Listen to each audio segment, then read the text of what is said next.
My 6-year-old brother accidentally roasted my billionaire mother-in-law and somehow saved my entire relationship. When I was 24, I had to meet my fiancé's parents for the first time. And not just anywhere, at their ridiculously fancy country club. The problem? That same morning my mom had a medical emergency, so I had no choice but to bring my 6-year-old brother Leo. I sat him in the booth behind us with an iPad, a giant plate of fries, and begged him to just sit there and be invisible. Because my fiancé's mom? She was terrifying. She was this ultra-wealthy real estate mogul who clearly thought I wasn't good enough for her son. Within 5 minutes of sitting down, she started grilling me about my career. I was a graphic designer at the time, and she kept calling it my cute little hobby. I could feel the sweat building on my neck. My hands were literally shaking under the table. Meanwhile, my fiancé just sat there frozen like a statue. Then she leaned forward over her $100 steak, looked me dead in the eyes and asked, "So how exactly do you plan to contribute to this family's legacy?" And that was the moment I felt it coming. A full-blown panic attack.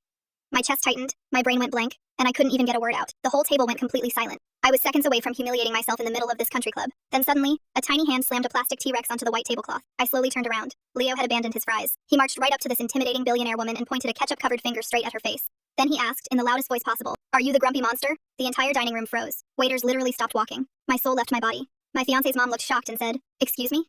But Leo didn't back down. He dug into his cargo shorts and pulled out this crushed, warm, lint-covered juice box. Then he said, "My sister told my mom you were going to chew her up and spit her out because your heart is icy cold." You could hear a pin drop. Then he held out the juice box and said, "So I saved you my apple juice. Mom says sweet things make mean people nice again." I was already mentally preparing to move to another country. But then something insane happened. This terrifying woman looked down at the warm juice box and just started laughing. Not a polite rich person laugh either. Like a real, loud, uncontrollable laugh. She actually wiped a tear from her eye, looked at my fiancé and said, "Finally, someone at this table with an actual spine." Then she took the juice box, ordered a round of champagne, and her entire attitude changed. By the end of the night, we were all laughing like we'd known each other for years.